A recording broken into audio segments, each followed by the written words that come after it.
Bonjour, nous allons voir aujourd'hui comment créer des bandes de films, soit en format 24-36 comme ici, ou dans d'autres formats, sachant qu'on va créer ça trame par trame, ce qui fait qu'on peut mettre autant de vues qu'on le désire, 3, 6, 9, 12, 8, 5, tout ce qu'on veut. Et ensuite, autre avantage, c'est qu'on peut créer des animations en faisant une espèce de passe-vue ou en tout simplement faisant flotter les bandes ou en les affichant à taille 100% parce que la trame que j'utilise permet un affichage à 100%. Voilà, elle est d'assez grande taille et donc ça marche très très bien comme vous pouvez le constater. Donc nous allons voir de plus près cette trame. Cette trame, c'est vraiment... je me suis inspiré d'une pellicule pour créer ce modèle, une pellicule 35 mm. Vous savez, 35 mm, c'est la largeur du film, perforation comprise. Et en fait, ensuite, on a des diapositives qui ont des dimensions de 39 mm sur 35 mm. Ici, vous voyez, on est en format 24-36 ou format 3,5. Donc le principe, ça va être d'accrocher ces trames à la queue leu, les unes derrière les autres.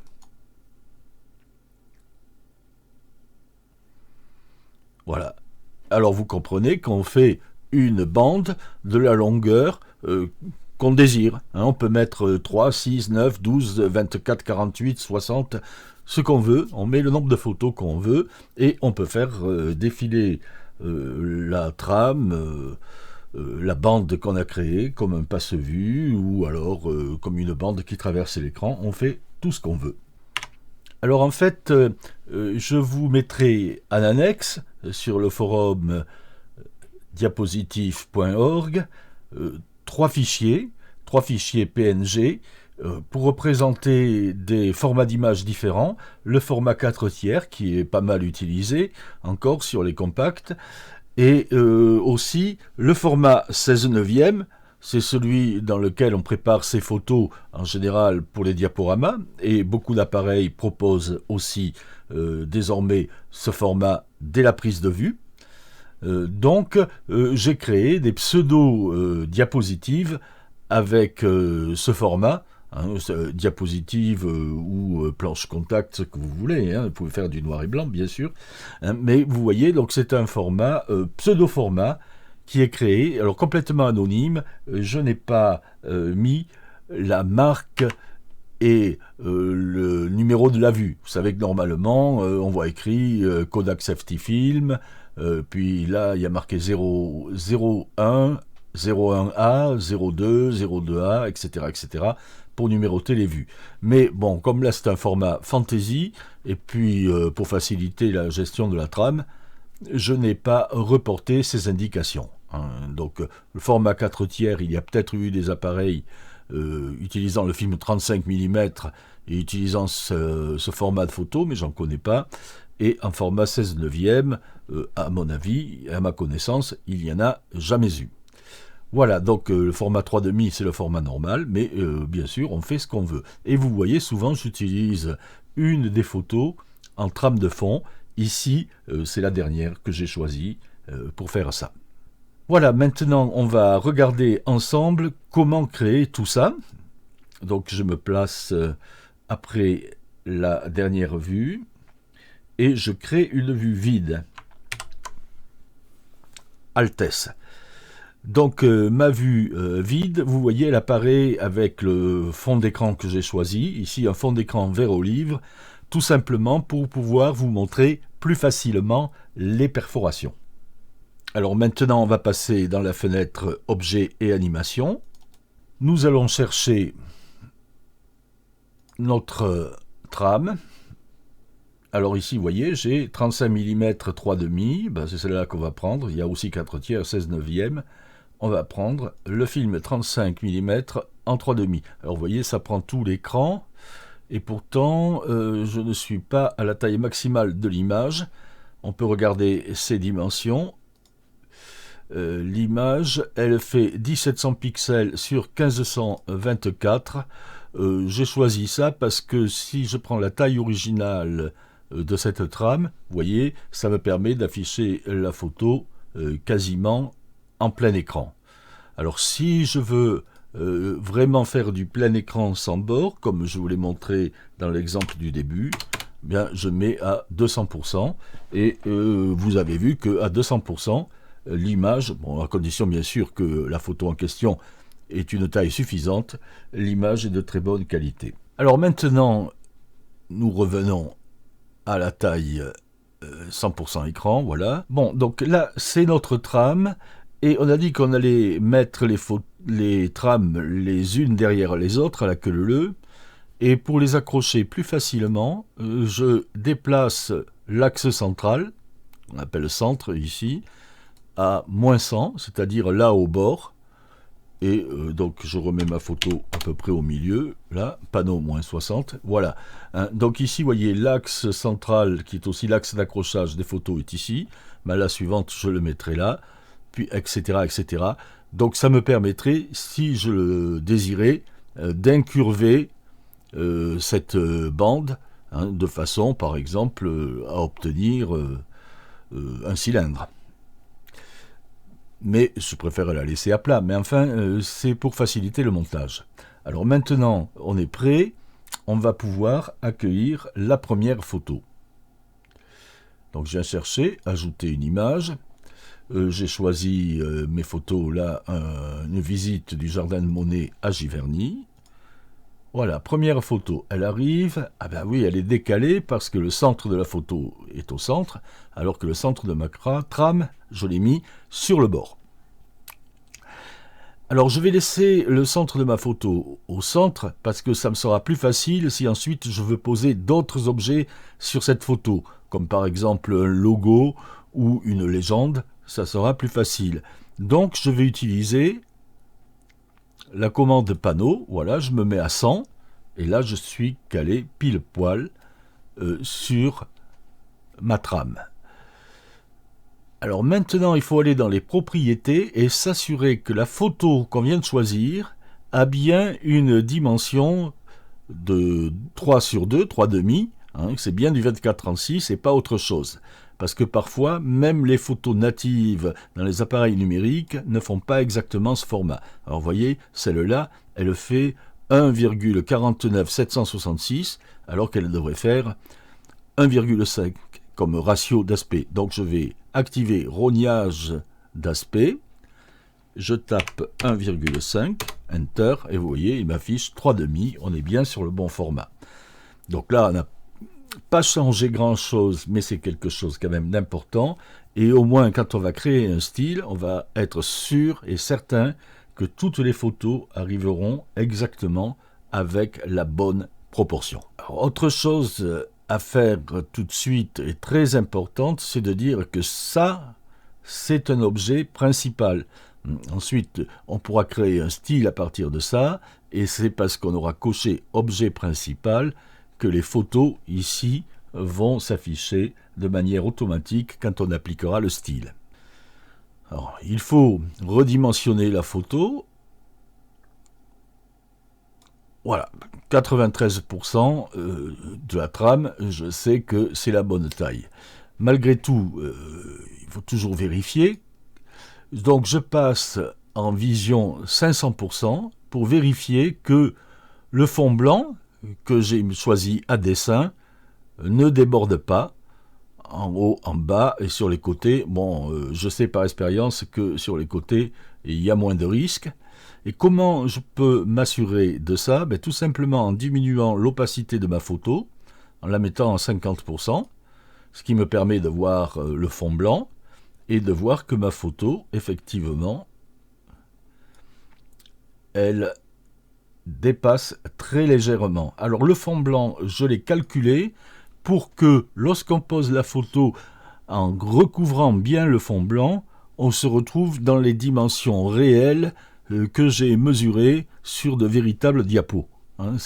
Donc on perd juste l'espace qui est prévu pour ça. Voilà, alors ici je me remets à l'opacité 100%. Et voilà, j'ai préparé ma première trame et je n'ai plus maintenant qu'à la dupliquer. Donc ce qu'on va faire, c'est que bien sûr je passe cette première trame à 25%. Voilà, ça va permettre d'accrocher les autres. Alors pour accrocher la trame suivante, je me mets là, ici, à la hauteur de la trame, et puis je duplique. CTRL-C, CTRL-V. Ah, alors vous voyez mon image dupliquée, là, elle est complètement à côté. Ben oui, c'est pas les bons paramètres. Donc on va corriger ça tout de suite. Ici, on va mettre taille 100% par rapport à la première trame. Voilà, c'est fait. Et puis là, il faut que je vienne me caler ici à 200. Vous savez que 100%, c'est en fait, par rapport au centre de l'image, la moitié de la largeur de l'objet par an. Donc ici, voilà, vous voyez, ma trame est bien accrochée. Et il m'a fallu modifier quelques paramètres, parce que c'était la première trame, mais les suivantes, ça va aller tout seul. Alors, avant de placer les suivantes, je vais mettre la première trame vers le bord, moins 95%, voilà, c'est bon. Maintenant, je me mets sur la seconde trame, et je la duplique. CTRL-C, CTRL-V, CTRL-V, CTRL-V, CTRL-V. Voilà, j'ai quasiment créé ici ma trame, c'est presque terminé. Bon, mais bien sûr, on veut avoir des photos différentes, hein, c'est quand même plus intéressant. Alors pour ça, il va falloir déclarer que chacune de ces photos est un objet principal différent. Donc ça, c'est l'objet principal numéro 1. Celui-là, ça va être le 2. Je clique ici, sur le numéro, je tape 2, entrée, et voilà, c'est fait. Ici, 3, 4, 5 et 6. Donc ici, j'en ai fait des objets principaux différents, mais c'est toujours la même image, et ça pourrait poser des problèmes pour un style, donc on va choisir des images différentes. Donc je viens ici, je choisis l'image suivante, celle-là, ok. Je vais en choisir une autre, celle-là, voilà. Je continue, alors là je vais vite, hein, je prends un peu n'importe quelle image, c'est pas grave, je vais créer un style et ensuite avec le style je pourrai mettre les photos exactement dans l'ordre qui m'intéresse et qui fait sens par rapport à mon diaporama, en respectant par exemple l'alternance des couleurs. Ici c'est un peu bon, c'est pas mal d'ailleurs, hein, mais enfin bon, voilà, c'est un peu le hasard. J'ai presque terminé. J'ai presque terminé, mais maintenant il me faut structurer un peu ma vue. Ça sera plus facile pour la suite, pour la création du style et pour l'utilisation et les animations. Alors, tout ça, je le replie pour l'instant, hein, cette bande, et je crée un cadre que j'appelle bande. Donc, je le mets au pluriel, parce qu'il pourrait y en avoir plusieurs. Bien, maintenant, je vais coller ce que j'ai fait là, ma bande, dans ce cadre. Alors, CTRL-X, je suis repassé immédiatement au niveau du haut, CTRL-V. Et voilà, c'est collé. Bon, alors vous savez, on l'a déjà vu dans d'autres tutos, du moment que j'ai mis ici un cadre, même si j'utilise ce style avec d'autres formats d'écran, il restera cohérent, il fonctionnera comme il faut. Voilà l'intérêt. Mais maintenant, je vais rajouter un séparateur pour objet d'arrière-plan, parce que c'est utile pour certaines transitions, et là aussi, ça structure ma vue, hein, j'allais dire mon projet, non, là on est au niveau de la vue. Alors je rajoute un nouveau cadre que j'appelle background. Vous savez que j'utilise ce mot anglais tout simplement parce que si je voulais poster ça ensuite sur le forum PTE international, ça serait plus facile. Et je mets ça au fond, Control Page Down. Voilà. Alors si j'ai fait CTRL Page Down et que je ne l'ai pas déplacé à la main, c'est parce qu'aujourd'hui, exceptionnellement, au lieu d'utiliser PTE V11, je suis reparti sur PTE V10. J'ai gardé sur mon ordinateur PTE V10 et PTE V10.5. Je pourrais installer PTE 9 parce que ce que je vous montre ici, vous pouvez le faire, que vous soyez en PTE 9, PTE 10, PTE 10.5 ou PTE 11. Alors pour vous montrer que c'est facile avec les logiciels, les versions plus anciennes du logiciel, j'ai choisi celle-là. Et je vous dis, à l'avenir, je chargerai peut-être PTE 9 pour la même raison, pour pouvoir faire des choses que tout le monde peut utiliser sans avoir à acheter la dernière version. Même si je conseille bien sûr fortement l'achat de la dernière version. Alors mon background, je mets recouvrir la vue, ça c'est quelque chose qui est important, on l'a déjà dit, pour au cas où on change de format d'écran. Et je vais coller un fond, donc je prends une image pour ça, je vais prendre la première image, donc je viens dessus, CTRL-C, je peux replier, je viens là, CTRL-V, et la voilà. Bon, elle arrive, ah ben oui, elle a toujours son mauvais positionnement, enfin le positionnement qui était bon pour la trame, donc ici je fais un double clic, je reviens à 0, ça m'a centré. Là, j'enlève le zoom 93%, je suis à 100%, mais il faut aussi que dans la propriété, je fasse recouvrir la vue. Je reviens dans animation et je mets le flou, voilà, bon, autour de 150, c'est pas la peine d'être précis, mais pourquoi pas. Et voilà, j'ai quelque chose de très correct. Donc ça, maintenant, si c'est pour moi, je vais le mettre, je vais créer un style à partir de ça, un style qui sera dans ma boîte à outils et qui me permettra donc ensuite de l'utiliser dans des montages. Ouais, je vous rappelle, pour créer un style, c'est tout simple, style, outil, créer un style, et bon, ensuite on complète les dialogues et c'est terminé. Donc là on ne va pas le faire, c'est pas la peine. Je vous laisse le soin de créer votre propre style à partir des trames. Je vous fournis les trames, le reste, c'est vous qui le faites, parce que c'est comme ça qu'on progresse le mieux, et puis c'est comme ça que vous aurez des vues parfaitement adaptées à ce que vous voulez faire. Alors il reste juste à voir les possibilités de mise en page. Je reviens ici sur ma bande 35 mm, donc toujours tout va se passer à partir de la première trame, et par exemple je mets une rotation comme ça, et puis je penche, voilà, et je peux utiliser aussi le panneau Z pour créer un effet de zoom, et maintenant je place ça un peu en haut.